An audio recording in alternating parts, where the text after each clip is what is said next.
அனைவருக்கும் வணக்கம். இப்போ நம்ம என்ன பார்க்க போகிறோம்னு பார்த்தீங்கன்னா, பொலிட்டிக்கல் சயின்ஸ் அரசியல் அறிவியல் இருக்கக்கூடிய சட்ட திருத்தங்களை பார்க்க போகிறோம்.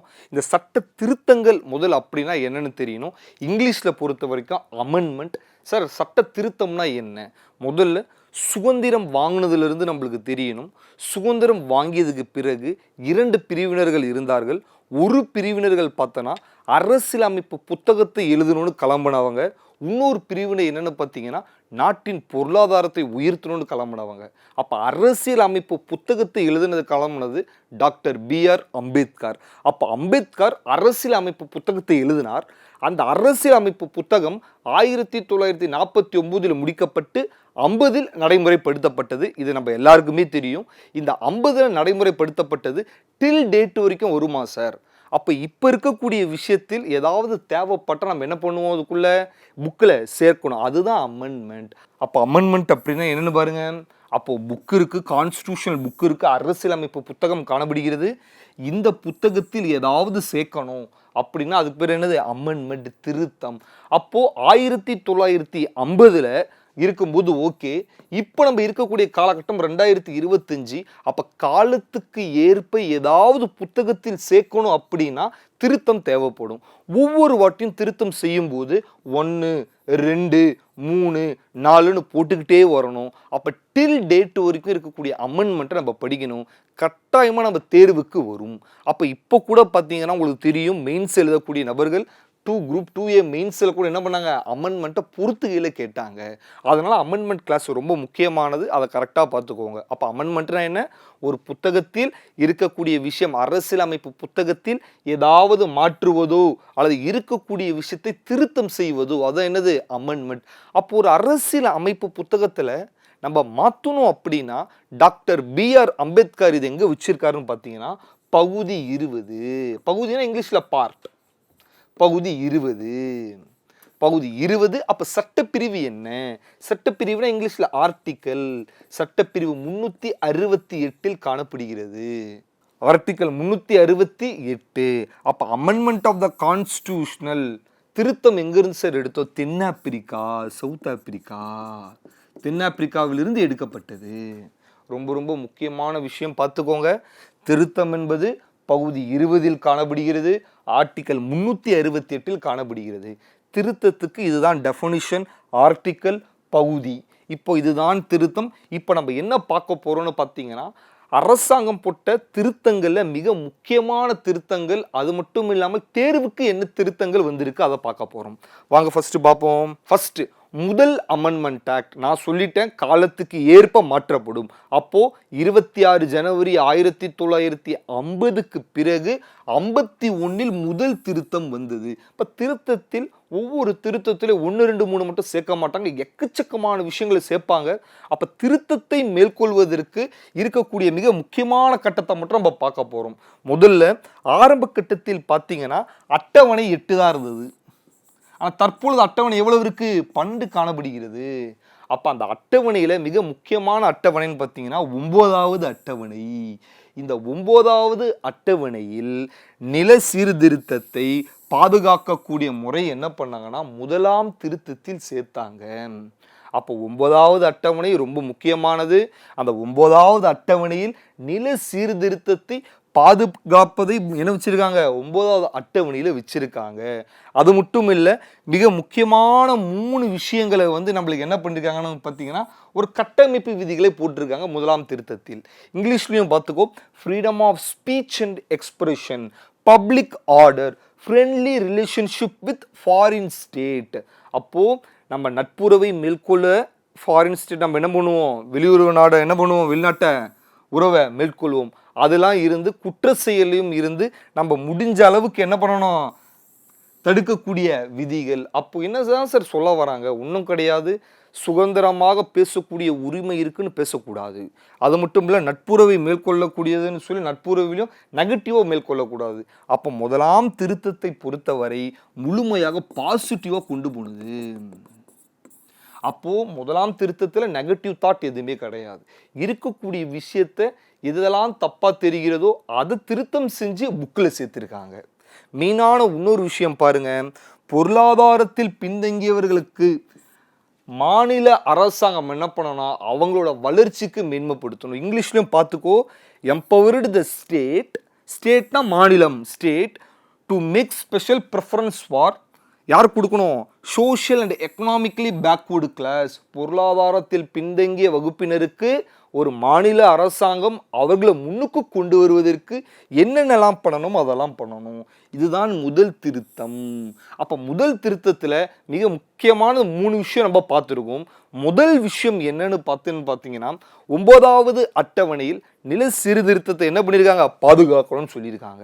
2வது என்னன்னா பேசுவது, அதுக்கப்புறம் சுதந்திரமாக இருப்பது, பொது ஒழுக்கம், வெளிநாட்டில் இருக்கக்கூடிய நட்புறவு, அதுக்கு அடுத்து தண்டனை, குற்ற தண்டனையிலெல்லாம் இருந்து என்ன பண்ணணும், 3 விதிகள் என்ன பண்ணியிருக்காங்க, நம்மளுக்கு தடை செய்திருக்கிறார்கள், அது தெரியணும். 3வது விஷயம் என்னன்னு பார்த்தீங்கன்னா, ஒரு மாநிலம் பொருளாதாரத்தில் பின்தங்கிய வகுப்பினருக்கு கட்டாயமாக என்ன பண்ணணும், ஏதாவது பொருளாதாரமும் சமூக ரீதியாகவும் என்ன பண்ணணும், முன்னேற்றத்தை வழங்க வேண்டும். யார், மாநில அரசாங்கம். மத்திய அரசாங்கத்தின் பொறுப்பு மட்டும் அல்ல, அது மாநிலத்தோடதும். அதனால் மாநிலம் என்ன பண்ணணும், அந்த அதிகாரத்தை வழங்க வேண்டும். ரொம்ப முக்கியமான விஷயம்.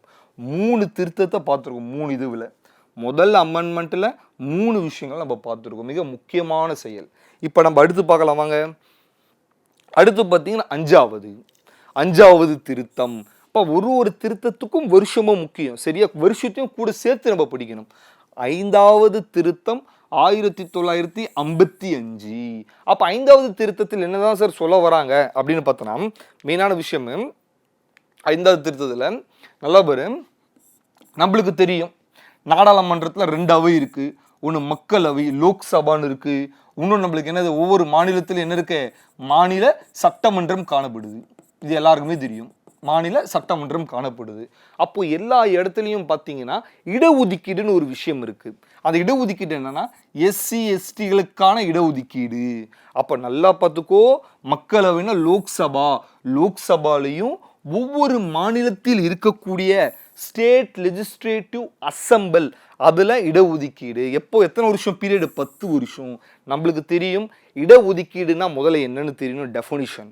இப்போ நடந்த தீர்வுலையும் கேட்டிருக்காங்க, பொருளாதாரத்தில் பின்தங்கியவர்களை முன்னுக்கு கொண்டு வரணும் என்பதற்காக இடஒதுக்கீடு வழங்கப்படுகிறது. அந்த இடஒதுக்கீடுல எஸ்சி எஸ்டிக்கு மக்களவையிலையும் அது மட்டும் ஒவ்வொரு மாநில சட்டமன்றத்திலையும் வழங்கியிருக்காங்க. அதன் காலம் 10 வருஷம் வரைக்கும் நீட்டிக்கலாம். அப்போ 10 வருஷத்துக்கு அடுத்து என்ன சார் ஆகும், ஒவ்வொரு வாட்டியும் ரினியூல் பண்ணணும். நம்ம ரினியூல் பண்ணுவோம்ல, அந்த மாதிரி. அப்போ 1970 வரைக்கும். அப்போ 70க்கு அடுத்து என்ன சார் ஆகும், திரும்ப அடுத்து ஒரு 10 வருஷம், திரும்ப அடுத்து ஒரு 10 வருஷம், டில் டேட் வரைக்கும் நம்மளுக்கு என்ன பண்ணியிருக்காங்கன்னு பார்த்தீங்கன்னா அதை எக்ஸ்டெண்ட் பண்ணிக்கிட்டே வந்திருக்காங்க. இப்போ 2026 வரைக்கும் எக்ஸ்டெண்டபிளாக இருக்குது. இது ரொம்ப முக்கியமான கான்செப்ட், நல்லா பார்த்துக்கும். அதுக்கப்புறம் எஸ்சி எஸ்டி சொல்லிட்டீங்க. அப்போ ஆங்கிலோ இந்தியன்ஸ் அவர்களுக்கான இடஒதுக்கீடும் உண்டு. அப்போ எஸ்சி எஸ்டி அடுத்து யாரு, ஆங்கிலோ இந்தியன்ஸ் ரொம்ப முக்கியமானது. அப்போது ஆங்கிலோ இந்தியன்ஸுக்கும் மக்களவையில் இடஒதுக்கீடு உண்டு, ஒவ்வொரு மாநில சட்டமன்றத்திலும் இடஒதுக்கீடு உண்டு. நம்மளுக்கு தெரியும் லோக்சபாவை பொறுத்தவரை 2 ஆங்கிலோ இந்தியர்கள். இப்படி இந்த ஓரம் எழுதுறேன் பாருங்க, 2 ஆங்கிலோ இந்தியர்கள், சரியா? ஆர்டிக்கல், அதோட சட்டப்பிரிவு என்னன்னு நம்மளுக்கு தெரியணும். அதோட ஆர்டிக்கல் என்னன்னு பார்த்தீங்கன்னா 331. ரொம்ப முக்கியமான கான்செப்ட். லோக்சபாவில் இருக்கக்கூடிய ஆங்கிலோ இந்தியர்களை சொல்லக்கூடிய ஆர்டிக்கல், 2 நபர்களையும் குடியரசுத் தலைவர் தான் என்ன பண்ணுவார், நியமனம் செய்வார். குடியரசுத் தலைவர் தான் என்ன பண்ணுவார், நியமனம் செய்வார். குடியரசுத் தலைவர்னா இங்கிலீஷில் பிரசிடென்ட். அப்போ நல்லா பார்த்துக்கோ, இங்கே பார்த்தோன்னா ஒரே ஒரு ஆங்கிலோ இந்தியன் இருப்பாங்க. ஒவ்வொரு மாநிலத்திலும் ஒரே ஒரு ஆங்கிலோ இந்தியன் ஆளுநர் நியமனம் செய்வார். ஆளுநர்னா கவர்னர் இங்கிலீஷில், அவர் நியமனம் செய்வார். தற்பொழுது இந்த 2 ஆங்கிலோ இந்தியர்களை நீக்கிட்டாங்க. அதையும் நம்ம என்ன பண்ணுவோம், கீழே கூடுதலாக பார்ப்போம். அப்போது 5வது திருத்தம் 1955 படி மக்களவையிலும் ஒவ்வொரு மாநில சட்டமன்றத்திலும் எஸ்சி எஸ்டிகளுக்கும் அதுக்கடுத்து யாருக்கு, ஆங்கிலோ இந்தியன்ஸுக்கும் இடஒதுக்கீடு வழங்கப்படுகிறது. அந்த இடஒதுக்கீடானது எத்தனை வருஷம், 10 வருஷம் பீரியடில் கொடுக்குறாங்க. அடுத்த 10 வருஷம் என்ன பண்ணுவாங்க, ரினியூல் பண்ணுவாங்க. அடுத்த 10 வருஷம் ரினியூல் பண்ணுவாங்க. ஒவ்வொரு வாட்டி போகும். ஆனால் நம்மளுக்கு மெயினான ஃபஸ்ட்டு கண்டனம் தெரியணுன்றதுக்காக இது எடுத்துகிட்டு வந்திருக்கோம். தமிழ்லையும் கரெக்டாக அழகாக படித்து வச்சுக்கோ, 1970 வரைக்கும், சரியா? அமெண்ட்மெண்ட் ரொம்ப முக்கியமானது, கரெக்டாக பார்த்துக்கும். இப்போ அப்படியே அடுத்து வாங்க, 7வது amendment, the most important. School புத்தகத்தில் எக்கச்சக்கமான இடத்தில் காணப்படுவது 7வது திருத்தம் 1956. இது பல வாட்டி நம்மளுக்கு என்ன பண்ணியிருப்பான், போட்டித் தேர்வில் கேட்டிருப்பான். இது என்னது, மாநில மறுசீரமைப்பு. மாநில மறுசீரமைப்புனா முதல்ல என்னன்னு நம்மளுக்கு தெரியணும்ப்பா, சரியா? இங்கே ஒரு மாநில மறுசீரமைப்புனா உனக்கு நல்லா தெரியும், சுதந்திரம் வாங்கியதுக்கு பிறகு நம்மளுக்கு இருக்கக்கூடிய மிகப்பெரிய பிரச்சனை என்னன்னா, மொழி வாரியாக மாநிலங்களை பிரிக்கலாமா. அப்போ 1 அக்டோபர் 1953 மொழி வாரியாக பிரிக்கப்பட்ட முதல் மாநிலமாக கருதப்படுவது ஆந்திரா. பொட்டி ஸ்ரீராமுலு உண்ணாவிரதம் 56 நாள் உண்ணாவிரதம் இருந்து தெலுங்கு பேசக்கூடிய நபர்களுக்கு ஆந்திரா பகுதி வேணும்னு கேட்டு இறந்துட்டார். அதனால் ஜவஹர்லால் நேரு என்ன பண்ணார்னா, அந்த அழுத்தத்தால் வர வழி இல்லாமல் என்ன பண்ணாங்க, 1 அக்டோபர் 1953 மாநில மறுசீரமைப்பு எப்படியாவது கொண்டு வரணும் என்பதற்காக ஆந்திராவை என்ன பண்ணாங்க, டிக்ளேர் பண்ணாங்க. இப்போ நேருக்கு ஒரே அழுத்தம், எப்படியாவது இந்தியாவில் இருக்கக்கூடியதை மாநிலத்தில் மொழி வாரியாக பிரிக்கலாமா வேண்டாமா. அதற்காக அரசாங்கம் என்ன பண்ணாங்கன்னு பார்த்தீங்கன்னா, மொழி வாரியாக இருக்கக்கூடிய கமிட்டியை 53 டிசம்பரில் 22 1953 உருவாக்குனாங்க. அந்த குழுவின் பரிந்துரை பேரில் தான் மாநில மறுசீரமைப்பு சட்டம் வந்தது. அப்போ என்ன கமிட்டி சார் இது, ஃபசல் அலி கமிட்டி. ஃபசல் அலி கமிட்டி அவர் தான் தலைவர், அவர் கூட 2 உறுப்பினர்களும் காணப்படுவார்கள். அப்போ நல்லா பார்த்துக்கோ, மாநில மறுசீரமைப்பு தெரியணும், அந்த ஆர்டிக்கல் திருத்தம் நம்மளுக்கு தெரியணும் அப்படின்னாவே கட்டாயமாக அதுக்கு முன்னாடி பேக்ரவுண்டு தெரியணும். என்னென்னு பார்த்தோன்னா, மொழி வாரியாக மாநிலங்களை பிரிக்கலாமா வேண்டாமான்னு ஒரு மிகப்பெரிய பிரச்சனை இருந்தது. அப்போது 56 நாள் உண்ணாவிரதம் இருந்து பொட்டி ஸ்ரீராமுலு இறந்து விடுகிறார். அவர் தெலுங்கு பேசக்கூடிய நபர்களுக்கு கட்டாயம் என்ன வேணும், ஆந்திராவை பிரித்து கொடுங்க மெட்ராஸ் மாகாணத்தில் இருந்துன்னு கேட்டார். அப்போ அவர் கொடுக்கல. 56 நாள் உண்ணாவிரதம் இருந்து இறந்துட்டார். அதனால் ஜவஹர்லால் நேரு 1 அக்டோபர் 1953 மொழிவாரியாக பிரிக்கப்பட்ட முதல் மாநிலம் ஆந்திரா. சார் நான் கூடுதலாக தெரிஞ்சுக்கணும்னு ஆசைப்படுறேன். கூடுதலானா சுதந்திரத்துக்கு முன்பு 1936 யாரு, ஒடிசா மொழிவாரியாக பிரிக்கப்பட்ட முதல் மாநிலம். அப்போ சுதந்திரத்துக்கு முன்பு இது. அப்போ பிரிட்டிஷ் காலகட்டம் 36 நம்ம யார் கட்டுப்பாட்டுக்குள்ள இருந்தோம், பிரிட்டிஷ் காலகட்டம். பிரிட்டிஷ் காலகட்டத்தில் ஒடிசா. சுதந்திரத்துக்கு பிறகு இல்லை ஜென்ரலாக கேட்குறாங்க சார், கொஷின் பேப்பரில் இருக்குது, ஸ்கூலில் புக் பேக் கொஷின் இது இருக்குப்பா கேட்டாங்க அப்படின்னா நீ ஆந்திரா போடணும், சரியா, ஆந்திராவை போடணும். அதுக்கு அடுத்து ஃபசல் அலி கமிட்டி 53 உருவாக்குனாங்க. இந்த குழுவின் பரிந்துரை பேரில் தான் என்ன உருவாக்கப்பட்டது, மாநில மறுசீரமைப்பு சட்டம் உருவாக்கப்பட்டது. சார் மாநில மறுசீரமைப்பு சட்டம்னு சொல்கிறீங்களே, அது எப்போ சார் வந்தது? மாநில மறுசீரமைப்பு சட்டம் 1 நவம்பர் 1956. இதில் 14 மாநிலமும் பிளஸ் 6 யூனியன் பிரதேசமும் வழங்கப்பட்டது. அப்போ 14 மாநிலமும் 6 யூனியன் பிரதேசங்களும் உருவாக்கப்பட்டது. ரொம்ப முக்கியமான கான்செப்ட் இது. இந்த 1 நவம்பர் 1956 14 மாநிலமும் 6 யூனியன் பிரதேசமும் உருவாக்கப்பட்டதில் இதுவும் கேட்ட கேள்வி போட்டித் தேர்வில். அப்போ நம்ம ஒரு விஷயத்தை நம்ம படிக்கிறோன்னா அதுக்கு பின்புலத்தில் இருக்கக்கூடியது சேர்த்து படிக்கணும். இதே 7வது திருத்தம் வேற எக்கச்சக்கமான இடத்துல நீ காணப்படும், பார்த்துருந்தனா உங்களுக்கு நல்லாவே தெரியும். ஆனால் மெயினான கண்டென்ட் மாநில மறுசீரமைப்பு சட்டம் அப்படின்னு இருக்கும். ஸ்டேட் ரீஆர்கனைசேஷன் ஆக்ட், இங்கிலீஷில் ஆக்ட்ன்றதை நம்ம என்ன பண்ணணும், கூட சேர்த்துக்கணும், சரியா? அப்போது நீ கேட்கலாம், சார் ஃபசல் அலி கமிட்டி என்ன பண்ணாங்க, எவ்வளோ சார் பரிந்துரை கொடுத்தார்கள் ஃபசல் அலி கமிட்டி, நீ கேட்கலாம். ஃபசல் அலி கமிட்டி கொடுத்தது 16 மாநிலமும் 3 யூனியன் பிரதேசம் இருந்தால் போதும்னு கொடுத்தாங்க. ஆனால் அரசாங்கம் என்ன பண்ணாங்க, உருவாக்கும் போது 14 மாநிலமும் 6 யூனியன் பிரதேசங்களும் உருவாக்கினார்கள், சரியா? ரொம்ப முக்கியமான கொஸ்டின். இந்த கமிட்டியின் பரிந்துரை என்னன்னு கேட்கலாம், அரசாங்கம் உருவாக்குனது என்னன்னு கேட்கலாம், இல்லை இந்த கமிட்டி எப்பொழுது உருவாக்கப்பட்டதுன்னு கேட்கலாம், இல்லை மாநிலத்துக்கு முதல் மொழிவாரியாக பிரிக்கப்பட்டது என்னன்னு கேட்கலாம், இல்லை சுதந்திரத்துக்கு முன்பு பிரிட்டிஷ் காலகட்டத்தில் எதுன்னு கூட கேட்கலாம். பிரிட்டிஷ் காலகட்டத்தில் மொழிவாரியாக பிரிக்கப்பட்ட பகுதி, மாநிலம்னு கேட்க மாட்டான், பகுதின்னு கேட்பாங்க. அப்போ பகுதி கேட்டால் ஒடிசாவை நீ போடணும். சரியா? இந்த முழு கண்டென்ட் நம்மளுக்கு தெரிஞ்சாதான் அந்த ஒரு லைனுக்கான மீனிங். அப்போ அந்த ஒரு லைனுக்கான மீனிங்கை பாரு, முழு கண்டென்ட் இதுதான் இந்த ஒரு லைனுக்கு. சரியா? அப்போ மாநில மறுசீரமைப்பு சட்டம் 56, அதை ஞாபகம் வச்சு 7வது.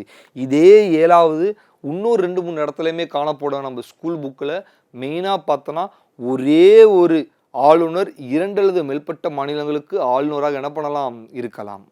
அப்போ அந்த மாதிரி இருக்கக்கூடிய விஷயத்தெல்லாம் எந்த திருத்தத்தின் மூலம் சேர்க்கப்பட்டது, இப்படி நம்மளுக்கு கொஷின் பேப்பரை என்ன பண்ணலாம், ரைஸ் அவுட் பண்ணலாம். அதெல்லாம் பார்த்துக்கோ. ஒரே ஒரு திருத்தம் ஒரு இடத்துல தான் வரணுமா சார்னு கேட்டால் கிடையாது. அந்த ஒரே திருத்தத்தில் எக்கச்சக்கமான விஷயங்களை சேர்த்துருக்கலாம். அது எங்கே இருந்து வேணாலும் வரலாம் ஸ்கூல் புக்கில். சரியா? சரி, இப்போ அடுத்த திருத்தம் வாங்க பார்க்கலாம். அடுத்த திருத்தம் பார்த்தீங்கன்னா 8வது 1959. என்னது? பட்டியலினத்தினர் மற்றும் பழங்குடியினர்களுக்கு இடஒதுக்கீடை வழங்குவது. இப்போ இது பேசிக்காக நம்ம என்ன பண்ணணும், பிடிச்சிக்கணும்.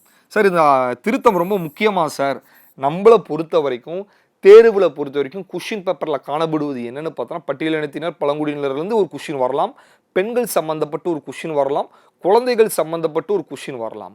அப்போ அதற்காக என்னென்னலாம் காணப்படுகிறது எல்லாத்தையும் நம்ம பிடிச்சிக்கணும். அப்போ 8வது திருத்தம் 59 என்ன சொல்கிறாங்க, the extended the reservation of seat from SC and ST. அப்போ எஸ்சிக்கும் எஸ்டிக்கும் இருக்கக்கூடிய இடஒதுக்கீடு நாங்கள் என்ன பண்ணுறோம், எக்ஸ்டெண்டபிள் பண்ணுறோம். அப்போ எங்கெங்கெல்லாம் இடஒதுக்கீடு மக்களவையில் இருக்கா, எக்ஸ்டெண்ட் பண்ணுறோம். அப்போ 8வது திருத்தம் இதுதான், கரெக்டாக பார்த்து வச்சுக்கோ, ரொம்ப முக்கியமான கான்செப்ட். சரியா? 9வது திருத்தம். இந்த 9வது திருத்தம் 1960 ரொம்ப முக்கியம். இந்தியாவுக்கும் பாகிஸ்தானுக்கும் பார்த்தோன்னா உடன்படிக்கை போடப்பட்டது நிலப்பகுதியை பொறுத்தவரை. அந்த உடன்படிக்கை 1958 போட்டாங்க. அந்த உடன்படிக்கையின்படி என்ன பண்ணாங்கன்னு பார்த்தோன்னா, பெருபாரி யூனியன் மேற்கு வங்காளத்தில் அமைஞ்சிருக்கு. அந்த பகுதியை நம்ம என்ன பண்ணணும்னு பார்த்தோன்னா பாகிஸ்தானுக்கு என்ன பண்ணணும், விட்டு கொடுத்தோம். அப்போது ரொம்ப முக்கியமான கான்செப்ட். ஏன் சரி இதை நம்ம இங்கே தெரியணும்னா, ஒரு நிலப்பகுதி இந்தியான்னு வச்சுப்போமே, இந்த நிலப்பகுதி இந்தியா. இப்போ இந்த பகுதியை பக்கத்தில் இருக்கக்கூடிய ஒரு நாட்டுக்கு நம்ம கொடுக்கணும் அப்படின்னா நம்ம சும்மா கொடுக்க முடியாது. நம்ம அரசியலமைப்பு புக்கில் அதை சேர்க்கணும். அப்போ நம்ம புக்கில் சேர்த்தாதான் ஃப்யூச்சரில் அந்த பக்கத்தில் இருக்கக்கூடிய நாடு இதுங்க உங்கள் நிலப்பகுதியில் ஏன் நிலப்பகுதின்னு சொன்னால் கூட நம்மளால் என்ன பண்ண முடியும், அரசியலமைப்பில் இருக்குது, நம்மளால் கேள்வி கேட்க முடியும். அதனால தான் எந்த ஒரு நிலப்பகுதியும் ஒரு இடத்துலேருந்து இன்னொரு இடத்துக்கு நம்ம ஷேர் பண்ணுறோம், இல்லை அங்கேருந்து நம்ம இங்கே வாங்குகிறோம், என்ன பண்ணுறதாக இருந்தாலும் திருத்தம் ரொம்ப முக்கியம். அதனால் பெருபாரி என்ற பகுதி மேற்கு வங்காளத்தில் இருக்கக்கூடியதை பாகிஸ்தானுக்கு வழங்கப்பட்டதனால் என்ன கொடுக்குறோம், நம்ம திருத்தத்தில் சேர்த்து கொடுத்துருக்கோம். அந்த திருத்தம் தான் 9வது திருத்தம். அந்த திருத்தம் என்ன, 9வது திருத்தம். 9வது திருத்தத்தை பாருங்க, ரொம்ப முக்கியமானது. இந்தியாவுக்கும் பாகிஸ்தானுக்கும் உடன்படிக்கை 1958 ஏற்படுகிறது. அதன்படி மேற்கு வங்காளத்தில் அமைந்து இருக்கக்கூடிய இடம் இந்தியன் ஒன்றியம் தான். அப்போ இந்தியன் யூனியனா, இந்தியன் யூனியன் தான். அது இந்தியன் யூனியன் எல்லைக்கு உட்பட்ட பெருபாரி பகுதி பாகிஸ்தானுக்கு என்ன விடப்பட்டது. அப்போனா நம்ம என்ன பண்ணியிருக்கோம், அவங்களுக்கு கொடுத்துருக்கோம்னு அர்த்தம். அது 9வது திருத்தம். இது ரொம்ப முக்கியமானது, ஞாபகம் வச்சுக்கோ. இதே மாதிரி பின்னாடியே நம்மளுக்கு திருத்தம் 3 இருக்கு, நம்ம என்ன பண்ணுவோம் அதையும் பார்ப்போம். சரியா? இப்போ 10வது. சரியா? ரொம்ப முக்கியம். 10வது பொறுத்த வரைக்கும் நீ தெரியணும் அப்படின்னா உனக்கு முதல்ல தெரியக்கூடியது என்னன்னு பார்த்தீங்கன்னா யூனியன் டெரிட்டரி, சிறப்பு மாகாணம். சரியா? Union territory. சரியா? சார் இந்த யூனியன் டெரிட்டரி நம்ம அரசியல் அமைப்பு புத்தகத்தில் இருக்கா சார்? இருக்கு. அப்போ யூனியன் டெரிட்டரியை பொறுத்த வரைக்கும் நம்ம அரசியல் அமைப்பில் காணப்படுது. அந்த அரசியல் அமைப்பு எந்த பகுதியில் காணப்படுதுன்னா 8வது பகுதியில் காணப்படுது. சரியா? அந்த பகுதியில் பொறுத்த வரைக்கும் என்ன சட்டப்பிரிவில் காணப்படுது, ரொம்ப முக்கியமான கான்செப்ட். 239 41 காலகட்டம் வரை காணப்படுது. 39 41 வரைக்கும் என்ன காணப்படுது, யூனியன் பிரதேசம், யூனியன் டெரிட்டரி காணப்படுது. இதில் நீ கேட்கலாம், சார் நம்மளுக்கு யூனியன் டெரிட்டரின்னு எப்படி சார் உருவாச்சு? முதல்ல தெளிவாக பார்த்துக்கோ. 1874 சிறப்பு பகுதி இல்லை மாவட்ட பகுதின்னு அழைக்கப்பட்டது, டிஸ்ட்ரிக்ட் ஏரியான்னு இல்லை ஷெட்யூல்டு ஏரியான்னு அழைக்கப்பட்டது. அந்த பகுதி பிரிட்டிஷ் கட்டுப்பாட்டில் இருந்ததுனால சிறப்பு பகுதி. அப்போ அவங்களுக்குன்னு ஒரு கலாச்சாரம், அவங்களுக்குன்னு ஒரு பழக்க வழக்கம் இருந்த பகுதியை தனியாக ஒதுக்குனாங்க. அந்த பகுதி தான் நாளடைவில் என்னவா மாறி போச்சு, யூனியன் டெரிட்டரியாக மாறி போச்சு. அப்போ முதல் அடித்தளம் எங்க போடப்பட்டதுன்னா 1874 இங்க இருந்து போடப்பட்டது தான். இந்த யூனியன் டெரிட்டரி ஒவ்வொன்றுத்தையும் நம்ம இணைக்கும் போது நம்ம என்ன பண்ணணும், திருத்தத்தில் சேர்த்துக்கிட்டே இருக்கணும். அப்படி இணைக்கப்பட்டது தான் 10வது திருத்தம் 1961. 10ம் அதுதான், 12மே அதுதான், அதே யூனியன் பிரதேசம் தான் 12. அப்போ 10வது திருத்தத்தில் நம்ம என்ன யூனியன் டெரிட்டரி இந்தியாவோட இணைச்சிருக்கோம், அதே மாதிரி 12வது நம்ம என்ன யூனியன் டெரிட்டரி இந்தியாவோட இணைச்சிருக்கோம் அதுதான் நம்ம கொடுத்துருப்போம். சரியா? இங்கே பாருங்க, தத்ரா மற்றும் நாகர் ஹவேலி. சரியா? இந்த 2 பகுதி. இங்கே பாருங்க, கோவா, டைமண்ட் டேமூன். இந்த பகுதியை நம்ம என்ன பண்ணியிருக்கோம், இந்தியாவோட இணைச்சிருக்கோம் திருத்தம் செஞ்சு. இது 12வது திருத்தம் கோவாலாம் இணைஞ்சது. நல்லா பார்த்துக்கோ, யூனியன் டெரிட்டரி நல்லா பார்த்துக்கோ. கோவாவை நம்ம பின்னாடியும் பார்ப்போம், இங்கே தெரிஞ்சு மட்டும் வச்சுக்கோங்க. சரியா? அப்போ 10வது 12வது யூனியன் டெரிட்டரியை பற்றி சொல்லக்கூடியது. அது பகுதி 8ல் காணப்படுது. 238 41 வரைக்கும் நம்மளுக்கு காணப்படும். முதல்ல அடிக்கல் நாட்டினது 1874. சரியா? பிரிட்டிஷ் கட்டுப்பாட்டில். அப்போ பிரிட்டிஷ் அதிகாரிகள் என்ன பண்ணாங்கன்னு பார்த்தோன்னா, தலைமைன்னு சொல்லி ஒரு அதிகாரியை போட்டாங்க அதை பாதுகாக்கணும்னு. அதனால தான் இப்போ தற்பொழுது யூனியன் டெரிட்டரி நேராக குடியரசுத் தலைவர் கட்டுப்பாட்டு கீழே இருக்கு. குடியரசுத் தலைவர் கீழே என்ன பண்ணுவாங்க, துணைநிலை ஆளுநர் என்ன பண்ணுவார், அதை பாதுகாப்பார். சரியா? அதில் என்னென்னலாம் மேற்கொள்ளணுமோ அது எல்லாத்தையும் யூனியன் டெரிட்டரியில் பார்ப்பாங்க. சரியா? இப்போ வாங்க, 10வது இது 12வது இது 2மே யூனியன் டெரிட்டரியை பற்றி சொல்லக்கூடியது. அப்போ நம்மளுக்கு தற்பொழுது எவ்வளோ யூனியன் டெரிட்டரி இருக்கணும் நம்ம பார்த்து வச்சுக்கணும். 28 மாநிலம், 8 யூனியன் டெரிட்டரிஸ், அதையும் பார்த்து வச்சுக்கணும். அப்போ 14 த மோஸ்ட் இம்பார்ட்டன்ட், இது போட்டித் தேர்வில் நிறைய இடத்துல காணப்படும். 14வது திருத்தம் 1962. என்ன சார் இதுன்னு பார்த்தோன்னா, பாண்டிச்சேரியை இந்தியன் யூனியன் பிரதேசமாக கருதப்பட்டது. பாண்டிச்சேரி. அப்போ பாண்டிச்சேரியில் இருக்கக்கூடிய நபர்களுக்கு எப்பொழுது சார் குடியுரிமை வழங்கப்பட்டது? பாண்டிச்சேரியில் இருக்கக்கூடியவர்களுக்கு சிட்டிசன்ஷிப். குடியுரிமைனா சிட்டிசன்ஷிப், இங்கிலீஷில் சிட்டிசன்ஷிப், தமிழில் குடியுரிமை. தமிழில் குடியுரிமை எப்போ சார் வழங்கப்பட்டதுன்னா 1962. இதுவும் கேட்ட கேள்வி. அப்போ பாண்டிச்சேரியில் இருக்கக்கூடிய நபர்களுக்கு குடியுரிமை எப்பொழுது வழங்கப்பட்டதுன்னா 1962 வழங்கப்பட்டது. மிக முக்கியமான கேள்வி இது. ப்ரீவியஸ் இயர்ல நம்மளுக்கு என்ன பண்ணியிருக்காங்க, கேட்டிருக்காங்க. பாண்டிச்சேரி நல்லா பார்த்துக்கோ. அப்போ 62 ஏன் சார் கொடுத்தாங்கன்னா அப்போதான் இந்தியாவோடு இணைக்கப்பட்டது. அதுதான் 14வது திருத்தம். அதான் 14வது அரசியலமைப்பு சட்ட திருத்தம், கான்ஸ்டிடியூஷனல் அமெண்ட்மெண்ட் ஆக்ட். அதுதான் சிஏஏன்னு ஷார்ட்டாக போடுறோம். சரியா? நல்லா பார்த்து. பாண்டிச்சேரி எப்போ சேர்க்கப்பட்டது நம்மளுக்கு என்ன பண்ணலாம், கொஷின் கேட்கலாம். குடியுரிமை எப்போ வழங்கப்பட்டது பாண்டிச்சேரிக்குன்னு சொல்லி கேட்கலாம். பாண்டிச்சேரி புதுச்சேரி, புதுச்சேரின்னு சொல்கிறாங்க பாண்டிச்சேரியை, அதை வந்து பேர் மாற்றம் செய்தது. சரியா? 2006. இதுவும் நம்மளுக்கு கேட்கலாம். அப்போ நம்ம என்ன கேள்விகள் கேட்டாலும் நம்மளுக்கு என்ன பண்ண பதில் பண்ணணும். சரியா? அப்போ பாண்டிச்சேரியை புதுச்சேரி அது மாற்றினது 2006. பாண்டிச்சேரியில் குடியுரிமை வழங்கினது 62. எந்த திருத்தமும் நம்ம என்ன பண்ணோம், கரெக்டாக பார்த்துக்கணும். இங்கே பாரு, 14வது திருத்தம் 1962. சரிங்களா? ரொம்ப முக்கியமான திருத்தம். இப்போ அடுத்து பார், த மோஸ்ட் இம்பார்ட்டன்ட், இது 15வது திருத்தம் 1963. சார் 15வது திருத்தத்தில் என்னதான் சார் சொல்ல வராங்க அப்படின்னு பாரு. Increased the retirement age of high court judges 60 to 62. அப்போ உயர் நீதிமன்றத்தில் இருக்கக்கூடிய நீதிபதிகளின் ஓய்வு வயது 60 62 உயர்த்தப்பட்டது. இப்போ இதுல இருந்து நம்மளுக்கு இங்க பாப்பாரு, ஹைகோர்ட்ல இருக்கக்கூடிய ஜட்ஜஸோட ரிட்டைர்மெண்ட் ஏஜ் வந்து 60 62 உயர்த்திட்டாங்க. சரியா? நம்ம எல்லாருக்குமே தெரியும், சுப்ரீம் கோர்ட் உச்ச நீதிமன்றத்தில் இருக்கக்கூடிய நீதிபதிகளின் ஓய்வு வயது வந்து பார்த்தோன்னா 65. அப்போ உயர்நீதி மட்டும் 62 மாற்றிருக்காங்க. இப்போ உயர்நீதிமன்றத்தில் என்ன பண்ணியிருக்காங்கன்னா, எல்லா நீதிபதிகளுக்கும் 65 வயசு என்ன பண்ணணும், ஓய்வு வயசை மாற்றணும்னு சொல்லி மசோதாவை நிறைவேற்றினார்கள். அந்த மசோதாவை பார்த்தோன்னா 104வது மசோதா, வெறும் மசோதாவாக தான் போச்சு, அதை நிறைவேற்றப்படலை. அப்போ இதுவும் நம்மளுக்கு போட்டித் தேர்வில் கேட்டது.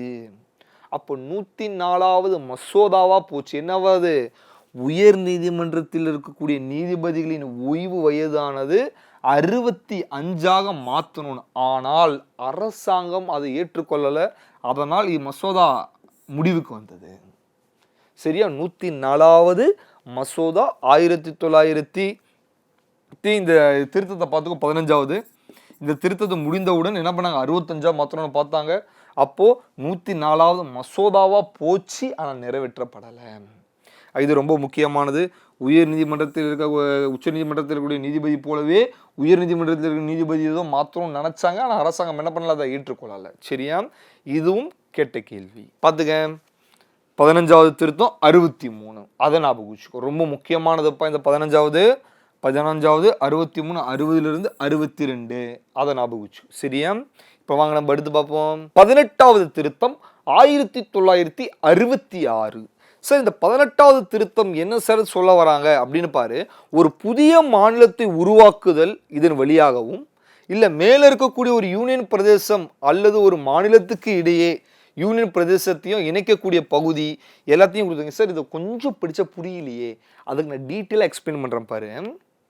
இங்கே பாரு, நம்மளுக்கு ஆர்டிகல் 3 தெரியும். சட்டப்பிரிவு 3ன்றது நம்ம எல்லாருக்குமே தெரியும்.